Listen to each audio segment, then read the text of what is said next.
My name is Anna Sullivan, and what I'm about to share with you is an experience that has haunted me for years. It happened during a solo hiking trip in the remote mountains of Colorado. I've always loved the outdoors and considered myself an experienced hiker, but that trip changed everything. It was late September, and the weather was perfect for a hike, cool crisp air and a sky so blue it almost seemed unreal. I decided to tackle a trail that was known for its beautiful yet challenging terrain.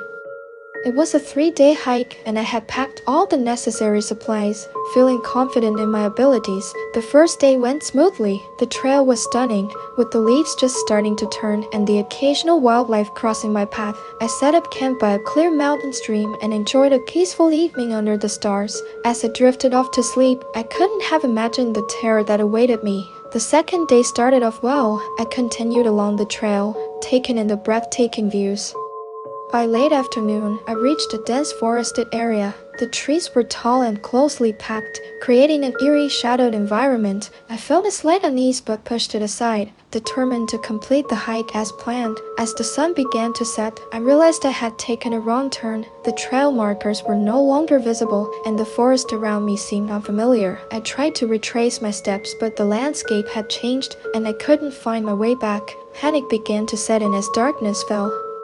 I decided to set up camp for the night and continue my search in the morning. As I lay in my tent, the forest around me grew eerily silent. The usual sounds of crickets and rustling leaves were absent, replaced by an oppressive stillness. Then I heard a faint melodic humming. It was distant at first, but it gradually grew louder and more distinct. I unzipped my tent and peered into the darkness, my flashlight cutting through the inky blackness.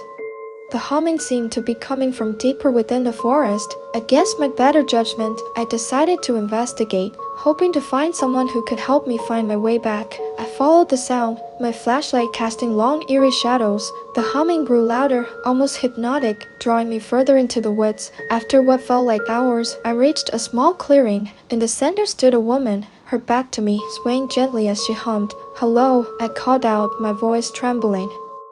The woman stopped humming and turned slowly to face me. Her eyes were hollow, and her skin was pale and ghostly. She stared at me with an intensity that made my blood run cold. I wanted to run, but I was rooted to the spot, paralyzed by fear. "Why are you here?" she asked, her voice echoing strangely in the stillness. I got lost," I stammered. "I need help finding my way back to the trail." She smiled, but it was a smile devoid of warmth or kindness. "You shouldn't be here," she said softly.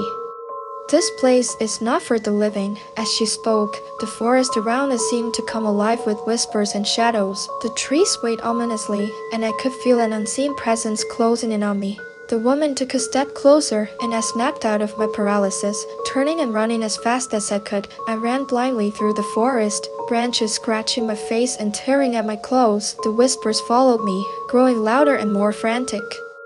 I stumbled and fell several times, but I kept going, driven by sheer terror. Finally, I burst out of the forest and onto a rocky outcrop. Below me, I could see the faint glow of my campfire. I scrambled down the rocks and collapsed by the fire, gasping for breath. The whispers had stopped, and the forest was silent once more. I didn't sleep that night, too afraid to close my eyes. At first light, I packed up my gear and set off in what I hoped was the right direction.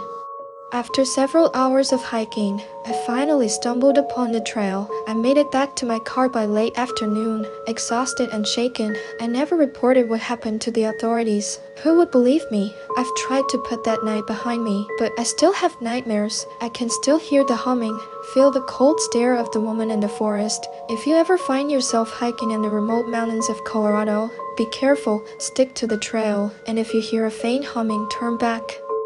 Some places are not meant for the living, and some spirits are best left undisturbed.